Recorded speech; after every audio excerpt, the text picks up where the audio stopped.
kita kecolongan, saya mau berusaha profesional ya. Kita harus introspeksi diri, tetapi juga kita tidak mendiamkan. Ya, kita protes. Ini ada jelas surat protesnya ketika habis bertanding. Ya, langsung dengan alasannya. Dan saya sebagai ketua federasi pun mengirim surat. Keputusan mengejutkan Ketum PSSI Erick Thohir usai laga final kontroversial lawan Vietnam. Apakah PSSI kirim surat pengunduran diri ke AFF hari ini juga karena desakan luar biasa supporter? Yuk simak video sampai selesai. Jangan lupa klik subscribe supaya dapatkan berita terbaru dari kami. Yap, sudah sangat jelas. PSSI kirim surat pengunduran diri dari AFF dan pindah ke EAFF karena supporter muak berkali-kali dicurangi oleh wasit. Jelas jadi harapan masyarakat Indonesia. Laga final Piala AFF U23 2025 yang digelar di Stadion Gelora Bung Karno, Jakarta, Selasa malam 29 Juli 2025 menyisakan luka mendalam bagi pencinta sepak bola tanah air. Tim nasional Indonesia U23 harus mengakui keunggulan Vietnam dengan skor tipis 0-1 dalam pertandingan yang seharusnya bisa dimenangkan jika melihat jalannya laga secara keseluruhan. Namun, yang membuat kekalahan ini terasa lebih menyakitkan bukan semata hasil akhir, melainkan sejumlah kejanggalan dan kontroversi yang menyelimuti jalannya pertandingan. Publik sepak bola Indonesia langsung bereaksi keras pasca laga. Di media sosial, ribuan komentar mengalir mempertanyakan kepemimpinan wasit, sikap tim lawan, hingga keputusan-keputusan teknis dan non-teknis yang dianggap merugikan Garuda Muda. Wajar saja, mengingat harapan besar telah dipupuk selama turnamen, terlebih Indonesia tampil impresif sejak babak penyisihan. Salah satu momen paling disorot dalam laga final tersebut terjadi pada menit-menit akhir pertandingan. Ketegangan memuncak di pinggir lapangan ketika pelatih kiper Indonesia dikeluarkan oleh wasit asal Thailand, Sukit Prasert. Tidak berhenti di situ, pelatih kepala Damian van Rensburg juga harus menerima kartu merah karena dianggap melanggar batas area teknis. Van Rensburg diketahui masuk ke wilayah teknis Vietnam untuk membersihkan botol-botol air yang berserakan di dekat garis lemparan ke dalam, dengan maksud agar pemainnya, Robbie Darwish, bisa melakukan lemparan jauh dengan lancar. Meskipun tindakannya tidak bersifat konfrontatif dan hanya berlangsung singkat, wasit tetap menjatuhkan sanksi keras. Hal ini langsung memicu protes keras dari ofisial tim Indonesia dan menyebabkan pertandingan tertunda beberapa menit. Sorakan penonton di tribun pun semakin memanas, mencerminkan rasa frustrasi yang memuncak di kalangan supporter.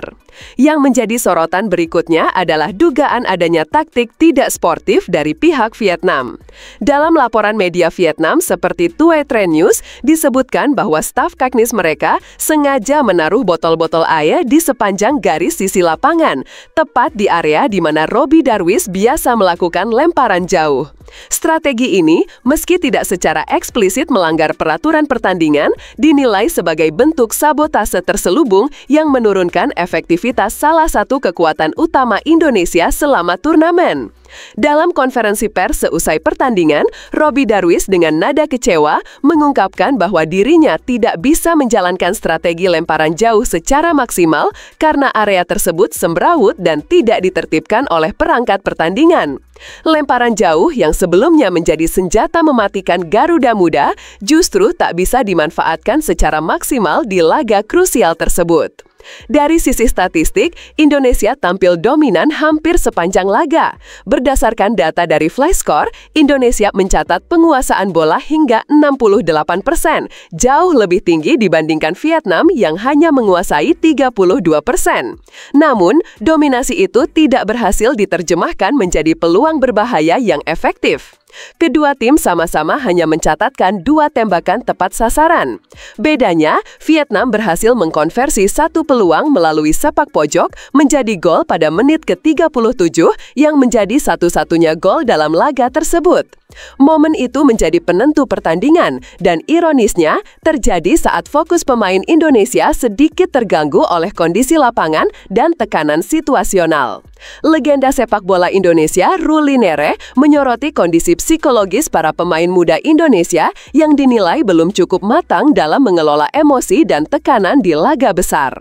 Menurutnya, terlalu banyak pemain yang terpancing emosi akibat provokasi dan situasi lapangan yang tidak ideal sehingga kehilangan fokus dalam situasi-situasi penting seperti set piece. Pruli berkata, emosi yang tak terkendali sangat berpengaruh terhadap performa. Kita terlalu mudah terbawa suasana dan lupa pada hal-hal mendasar dalam bertahan, terutama saat bola mati. Di luar faktor teknis dan emosi pemain, keputusan-keputusan wasit Sukit Prasert juga turut menjadi sorotan tajam. Meski tidak ada keputusan fatal seperti penalti kontroversial atau gol offside yang keliru, namun banyak keputusan kecil yang dinilai merugikan Indonesia. Mulai dari enggannya wasit untuk menertibkan area lemparan hingga pemberian kartu merah yang dianggap berlebihan. Ketidaktegasan terhadap perilaku staf Vietnam juga dinilai sebagai bentuk ketimpangan dalam pengambilan keputusan di lapangan. Kepemimpinan wasit dalam laga final seharusnya bersifat netral dan menjaga sportivitas. Namun pada malam itu, banyak penonton merasa bahwa ketegasan justru tidak diarahkan secara adil. Akibatnya, suasana pertandingan terasa timpang dan tensi di dalam maupun luar lapangan menjadi tidak terkendali. Kekalahan ini tentu menjadi pukulan berat bagi timnas U23 yang selama turnamen tampil menjanjikan. Namun, di balik kekecewaan yang mendalam, ada pelajaran besar yang harus segera disadari.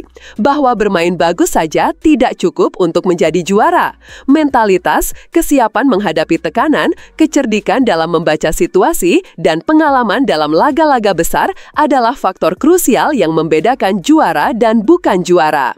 Pelatih Damian van Rensburg bersama seluruh jajaran staf pelatih perlu melakukan evaluasi menyeluruh dari penyusunan strategi, kesiapan taktis menghadapi lawan yang bermain tidak konvensional, hingga bagaimana membangun karakter pemain agar tidak mudah terpancing provokasi. Turnamen ini menjadi momen berharga untuk melihat di mana posisi Indonesia di kawasan Asia Tenggara dan seberapa besar pekerjaan rumah yang masih harus diselesaikan sebelum melangkah ke level lebih tinggi. Harapan publik kini tertuju pada perbaikan yang akan dilakukan dalam waktu dekat, terutama jelang kualifikasi Piala Asia U23 2026 yang akan digelar pada September 2025. Kompetisi tersebut akan menjadi ajang pembuktian apakah timnas mampu bangkit dan belajar dari pengalaman pahit di final AFF ini. Sepak bola tidak hanya soal skor akhir, ia juga tentang karakter, semangat juang, dan pembelajaran dari setiap kesalahan. Kekalahan dari Vietnam harus dijadikan pijakan untuk tumbuh menjadi lebih kuat, bukan alasan untuk meratapi nasib. Garuda Muda telah menunjukkan potensi luar biasa. Kini saatnya mereka menempuh perjalanan berikutnya dengan lebih matang, lebih siap, dan lebih taktis. Kekecewaan boleh dirasakan hari ini, tetapi optimisme harus terus dikibarkan untuk esok yang lebih baik. Jadi gimana? Kalian setuju kan PSSI kirim surat pengunduran diri dari AFF sekarang juga? Tulis di kolom komentar. Ketua Umum PSSI Erick Thohir memberikan apresiasi kepada Timnas Indonesia U23 meski harus mengakui keunggulan Timnas Vietnam U23 dalam laga final Piala AFF U23 2025. Ia menyebut para pemain telah tampil maksimal meski satu momen kehilangan fokus menjadi titik balik kekalahan Garuda Muda di final Piala AFF U23. Jadi, tapi apapun hasilnya saya apresiasi dengan tim nasional kita. Dia sudah berbuat maksimal dan tadi ketika Vietnam main keras, kita juga berani main ya, dan saya rasa inilah mereka coba terus fight cuman ya hasilnya kalah 1-0. Timnas Indonesia U23 takluk di babak final dari Timnas Vietnam U23 dengan skor 0-1 pada pertandingan final Piala AFF U23 yang berlangsung di Stadion Utama Gelora Bung Karno, Senayan, Jakarta hari Selasa kemarin. Gol tunggal dari Nguyen Chong Phuon pada menit ke-37 memastikan Vietnam menjadi juara Piala AFF U23 untuk ketiga kalinya secara beruntun. Erik menyoroti absennya Arkan Fikri dan Tony Firmansyah berpengaruh terhadap performa lini tengah yang kurang maksimal. Karena kita kehilangan dua pemain inti, tapi ini bukan alasan ya, namanya bola kan 2x11, tapi dengan Arhan dan Tony tidak bisa ya, memang keseimbangan lapangan tengah kita tidak bisa maksimal. Selanjutnya Timnas Indonesia U23 akan berkompetisi di ajang kualifikasi Piala Asia U23 yang akan berlangsung di Sidoarjo, Jawa Timur pada bulan September mendatang. Garuda Muda tergabung di grup J bersama Korea Selatan, Laos, dan Makau. Erick Thohir berharap Garuda Muda asuhan Gerald Vandenberg segera mengalihkan fokus agar bisa mencapai putaran final Piala Asia U23. Timnas sepak bola Indonesia U23 harus puas meraih peringkat kedua di ajang Piala AFF U23 2025 yang digelar di Stadion Utama Gelora Bung Karno, Senayan, Jakarta sejak tanggal 15 hingga 29 Juli 2025. Selama gelaran kejuaraan bergengsi ini, skuad asuhan pelatih anyar asal Belanda, Gerald Vandenberg, rupanya tampil percaya diri bermain di hadapan publiknya sendiri. Penampilan luar biasa yang ditunjukkan Jens Raven dan kawan-kawan sejak babak penyisihan grup mengantarkan Garuda Muda hingga menembus partai puncak. Pada fase grup, Timnas Indonesia tergabung di dalam grup A bersama Filipina, Malaysia, dan Brunei Darussalam. Di pertandingan pembuka, Garuda Muda tampil mendominasi dengan mengalahkan Brunei Darussalam melalui skor telak 8 gol tanpa balas. Dominasi Indonesia rupanya berlanjut hingga laga kedua melawan Filipina. Meski secara statistik unggul dalam penguasaan bola, namun tim asuhan Gerald hanya mampu meraih kemenangan tipis 1-0 atas Filipina. Hingga menjalani laga terakhir melawan rival serumpun Malaysia, skuad Garuda Muda masih meneruskan tren positifnya, meski akhirnya harus ditahan imbang kacamata oleh Harimau Malaya. Hasil dari 3 pertandingan di grup A membuat Indonesia secara otomatis lolos ke babak semifinal dengan status juara grup melalui torehan 7 poin. Pada babak 4 besar, rupanya Garuda Muda harus bertemu dengan raksasa ASEAN Thailand. Pertarungan sengit pun tersaji dalam laga tersebut, hingga memasuki drama adu penalti setelah skor imbang 1-1. Dalam adu penalti, para algojo dan penjaga gawang Timnas Indonesia tampil luar biasa dan berhasil melaju ke final melawan Vietnam. Sayangnya, Indonesia harus takluk 0-1 atas Vietnam dan gagal mempersembahkan gelar kampiun Piala AFF U23 2025. 팔레스타인에서는 많은 가족들과 아이들이 극심한 애국. Kapten Timnas Korea Selatan Son Heung-min memberikan dukungan terbuka terhadap warga Palestina yang menjadi korban kekejian Zionis Israel. Son yang juga merupakan duta besar program pangan dunia PBB mengajak warga dunia untuk ikut berdonasi kepada warga Gaza di Palestina. Seperti diketahui, warga Gaza saat ini tengah menderita kelaparan akibat serangan yang tak berperi kemanusiaan oleh tentara Israel. Dukungan terhadap Palestina juga diberikan oleh supporter tim asal Skotlandia Celtic. Para supporter membentangkan bendera Palestina di laga pramusim turnamen Como Cup kala menghadapi klub Belanda Ajax Amsterdam. Namun aksi ini memicu reaksi dari supporter Ajax. Kericuan antar supporter pun sempat terjadi beberapa saat. Namun situasi kembali kondusif setelah diselesaikan oleh pihak keamanan stadion. Supporter Celtic memang dikenal dengan konsistensi mereka mendukung pembebasan Palestina dari penjajahan Israel. Pihak klub bahkan pernah dihukum oleh UEFA karena aksi supporter mereka tersebut. Namun hal itu tak menyurutkan nyali para supporter untuk terus memberikan dukungan pada Palestina.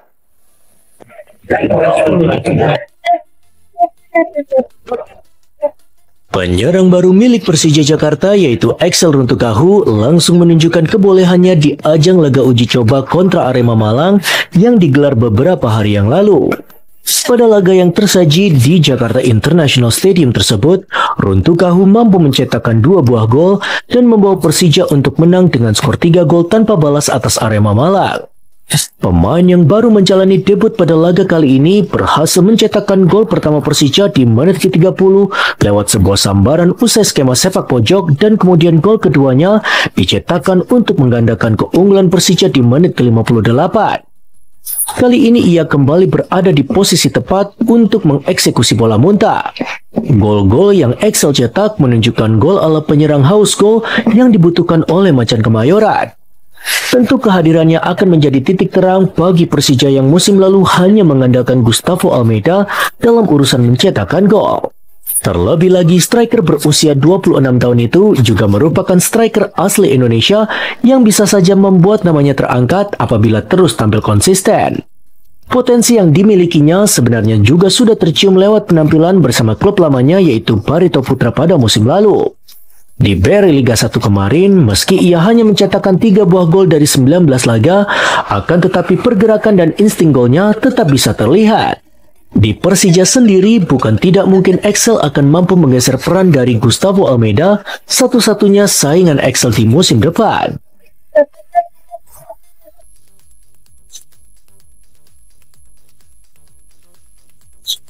Pelatih Persebaya Surabaya yaitu Eduardo Perez menyatakan optimisme tinggi menjelang bergulirnya BRI Super League di musim 2025-2026 pada awal Agustus ini. Ia menilai perkembangan para pemain terlihat jelas dari latihan harian dan juga serangkaian pertandingan uji coba yang sudah dilakukan sejak awal persiapan. Perez menjelaskan bahwa sejak hari pertama, tim sudah menjalani program latihan yang terarah dengan 3 laga persahabatan sebagai bagian dari evaluasi. Pelatih Spanyol itu juga menyoroti hasil positif selama pramusim, di mana Persebaya mampu meraih 2 kali kemenangan dan meraih 1 kali hasil imbang. Meski demikian, ia menekankan bahwa tujuan utama dari laga uji coba bukanlah sebuah kemenangan, melainkan menentukan strategi dan juga kondisi terbaik tim sebelum kompetisi resmi dimulai. Menurut Perez, para pemain menunjukkan sikap positif dan konsisten dalam menyerap konsep permainan yang ia terapkan. Lebih lanjut, mantan pelatih kiper tim nasional Indonesia tersebut menyebutkan bahwa sejak awal dirinya sudah memiliki ide permainan yang jelas dan ingin membangun fondasi tim dengan konsep tersebut. Ia mengaku puas melihat para pemain semakin percaya diri pada proses yang dijalani dan juga berkeyakinan bahwa Persebaya akan siap bersaing di liga dengan gaya permainan yang telah mereka persiapkan secara matang. Gempa bumi berkekuatan magnitudo 8,8 mengguncang Kamchatka, Rusia hari ini dan memicu peringatan tsunami di pesisir Jepang. Pemerintah Jepang segera memerintahkan evakuasi di wilayah timur termasuk Hokkaido. Gelombang besar mulai menghantam pesisir tak lama setelah peringatan. Badan Cuaca Jepang memperkirakan tsunami setinggi 3 meter dan meminta warga menjauh dari pantai.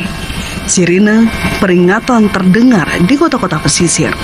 Warga Jepang terlihat meninggalkan rumah dan berkumpul di dataran tinggi menggunakan kendaraan pribadi. Mereka menunggu situasi membaik sambil memantau perkembangan dari otoritas tempat. Seorang warga yang mengungsi mengatakan ia memilih tetap berada di dalam mobil bersama keluarganya demi keselamatan. Ia berharap peringatan ini hanya bersifat pencegahan. Pemerintah terus meminta masyarakat tetap waspada. Peringatan tsunami masih berlaku untuk sebagian besar wilayah pesisir Jepang hingga kondisi dinyatakan aman. Operator pembangkit listrik tenaga nuklir PLTN Fukushima TEPCO Jepang mengevakuasi para pekerja setelah peringatan tsunami dikeluarkan. Pekerja yang berada di area rendah meninggalkan lokasi dan menuju ke tempat yang lebih tinggi. Kegiatan pembongkaran reaktor sementara dihentikan demi keselamatan.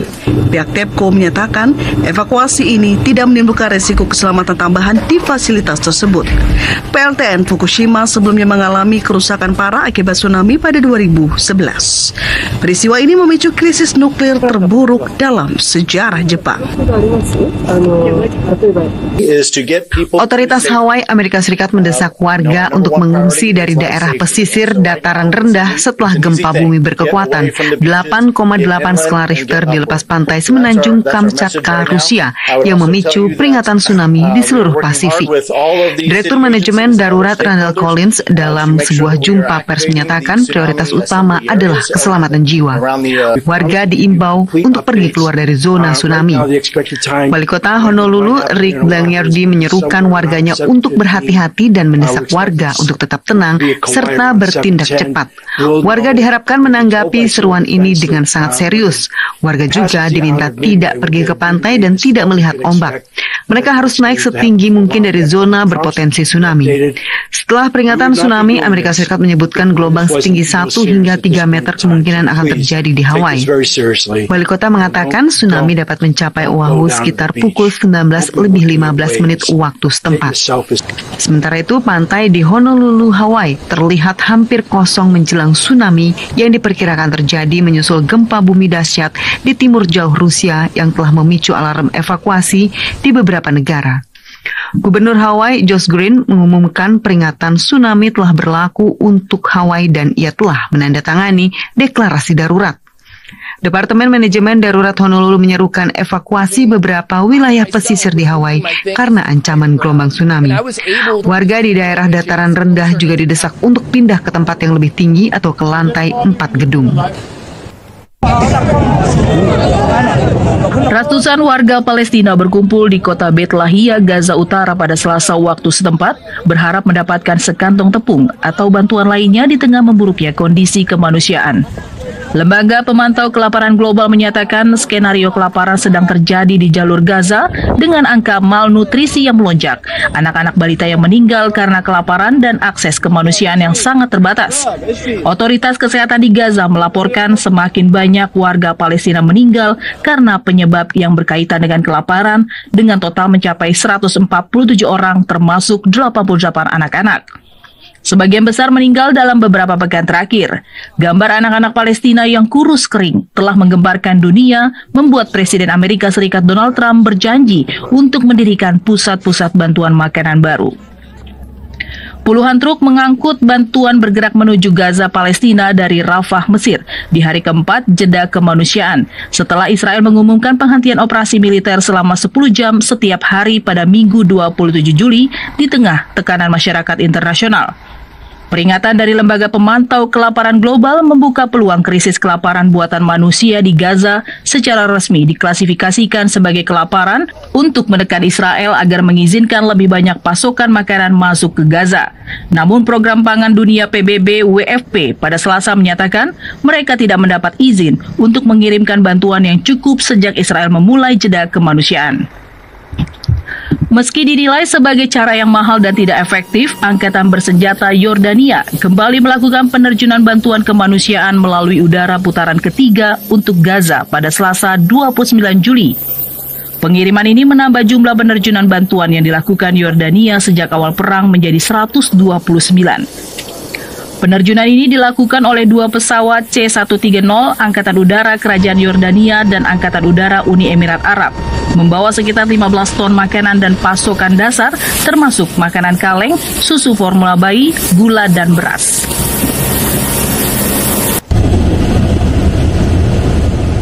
Aktivis terkenal Palestina Oude Hatalin ditembak dan dibunuh oleh pemukim Israel di desa Al-Khair, wilayah pendudukan tepi barat Palestina pada Senin 28 Juli.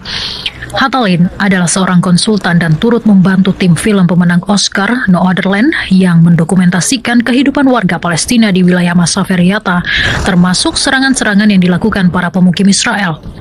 Sepupunya Alaa Hatalin yang merekam insiden penembakan itu dengan telepon genggam menyatakan Oude ditembak tanpa alasan. Pemukim Israel Yinon Levi yang sedang dikenai sanksi oleh Amerika Serikat dan negara lain terlihat dalam video sedang memegang senjata. Polisi Israel menyatakan pasukannya menahan seorang warga sipil Israel untuk diinterogasi. Mereka juga menahan 4 warga Palestina. B'Tselem dan kelompok HAM Israel lainnya menyatakan kekerasan yang dilakukan pemukim Israel di wilayah pendudukan tepi barat telah meningkat sejak dimulainya perang Israel dan pejuang Palestina Hamas. Para demonstran pro-Palestina berkumpul di ibu kota Malta, Valletta, untuk mendesak pemerintah mengambil tindakan terhadap krisis kelaparan di Gaza, Palestina. Andre Kalus, aktivis masyarakat sipil dan anggota Movement Graffiti, penyelenggara protes, menyatakan pemerintah Malta tidak melakukan apapun saat anak-anak Palestina kelaparan di Gaza. Perdana Menteri Malta, Robert Abela, di hari yang sama mengunggah di media sosial bahwa pemerintah Malta memutuskan akan mengakui negara Palestina dalam sidang umum PBB pada September mendatang. Para demonstran anti-perang Yunani menggelar unjuk rasa di Pulau Kreta pada Selasa 29 Juli saat kapal pesiar yang membawa wisatawan Israel berlabuh di pulau tersebut. Ini merupakan protes ketiga di pulau-pulau Yunani sejak pekan lalu yang juga terjadi di Pulau Rhodes dan Syros. Para demonstran yang dijaga ketat oleh polisi mengibarkan bendera Palestina berukuran besar di pelabuhan Agios Nikolaos, menyerukan bebaskan Palestina saat kapal berlabuh di dermaga. Saksi mata menyatakan bus-bus yang membawa penumpang kapal pesiar dilempari proyektil. Polisi menembakkan gas air mata ke arah pengunjuk rasa setelah bentrokan terjadi dan menahan 3 orang yang kemudian dibebaskan. 150 anggota unit darurat militer Spanyol UME berjuang mengendalikan kebakaran hutan di wilayah Caceres sejak Rabu dini hari waktu setempat. Upaya pemadaman terus dilakukan di tengah suhu panas yang diperkirakan mencapai 35 derajat Celcius pada siang hari sehingga menyulitkan pemadaman. Media setempat melaporkan lebih dari 200 warga di wilayah Las Hurdes dievakuasi. Rekaman gambar kamera pengawas menunjukkan kobaran api membakar pepohonan di puncak gunung. Musibah kebakaran juga melanda bukit di Arauca, Portugal. Api menghanguskan pepohonan dan membuat langit tertutup asap tebal. Kebakaran menimbulkan sejumlah titik api di kawasan pegunungan dan semak belukar yang sulit diakses petugas pemadam kebakaran, hingga perlahan menyebar ke kota Castelló de Paiva yang berjarak sekitar 10 hingga 15 km mendekati kota Arauca.